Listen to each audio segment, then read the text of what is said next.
welcome back, y'all. Hey, good morning. Hey, everybody.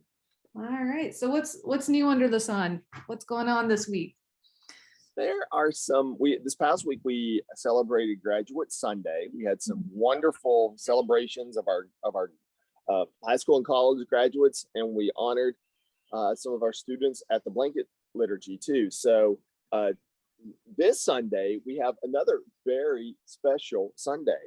And not that all Sundays aren't special, but this week we are going to honor. It's another milestone Sunday. It's another milestone May moment, and we are going to honor a student for work for Order of St. Matthew, which is a work we honor our sophomores and their work as acolytes. So first of all, the question, what's Order of St. Matthew? And the second is, what's an acolyte too? Yeah, because I've never been to a church that had Order of St. Matthew till I got to St. Matthew's. So I think that's not everyone knows what that is, especially if they're coming from another church. Yes. So church I served before had an Order of St. John, and they that congregation honored its acolytes as well with a medallion, just as we have cross medallion, and a thank you, a tribute for service on the altar, on the chancel during worship, which is so important. You know, some churches, a friend of Katie's who's been coming to youth, she's active in her own church too, and she said that she was watching us walk through and get ready for our Holy Week services, and she saw all of our boys and girls, all of our yams participating. And she says, gosh, we don't get to do that at our church because the adults all do it. And I think it's really special that St. Matthew's entrusts these important jobs in our worship time together for our younger boys and girls. And it's important. It's important that they're part of this, and they're not just there to do unimportant work. The work that they do is very important. And that's really what an acolyte is. Oftentimes we think an acolyte is someone who lights the candles, but an acolyte is more than a person who lights candles. So what are some of the things our acolytes do on a Sunday morning? Communion, carry the banner, the big processional cross, they carry the torches, they carry the small cross.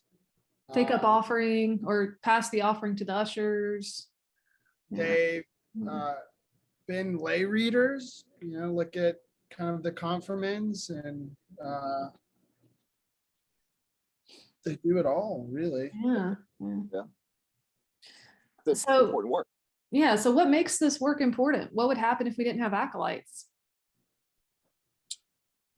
Well, it would mean that somebody else would have to do it, or we wouldn't have those things. Sometimes we're able to have more of a special procession on festival Sundays, and we could do it even more if we had students who were able to help more often. For instance, we could have a banner or multiple banners each week. We could do a fuller procession each week, but we don't have, so we have to scale back to do what we can realistically accommodate. So if we didn't have acolytes, yams, or boys and girls to do this, it would have to be adults, grown-ups to do it. Or clergy would have to do it. During the pandemic, if you'll remember, when it was just us, we did more things, and it's just not. It's not a good idea, I think, for the clergy and the staff to do everything. It's good to have lay people to help us as well. Right. How old do you have to be an acolyte, and how do you become one, by the way? So we just do training with you just have to be a YAM. So rising sixth graders, when they join the YAMS program, we'll do acolyte training so that they're all familiar with what to do. And then once you have that, you can go on to serve on the altar. Cool.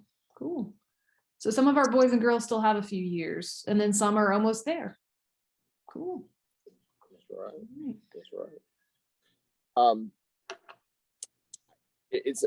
It's a way to asking our youth to be part of this worship is important too, because it shows that we all have a role. Mhm. and just working together. Right. And it's important to have them to be part of this. I think our worship is enriched and better when we have our young people there. And then our youngest boys and girls, King Street kids who aren't quite ready to help with those jobs, but they come up, and Joyful Noise, they come up for the Children of God moment. That's their part in the service as well. That's an important part. And the red wagon's back. Yeah. Yes. Yes. Yes. Yes. So all of this points to an ask by Pastor Rebecca and Daniel and me for the parents and grandparents and boys and girls who are watching. We really do need your participation on Sunday mornings, not just on the altar, but in our parish education classes, Vacation Bible School this summer, at YAMS on Sunday mornings and Wednesday nights, and all of our ministries, our worship, our education, our service, our care, and our koinonia, all those things together. It's very important that you're part of this, and we miss you when you're not here. We're all the more better when you are here. We love seeing our Joyful Noise and King Street kids and our YAMS. We love seeing them. All right. Y'all have a great week. Be well, everybody. You too. Bye Take now. care.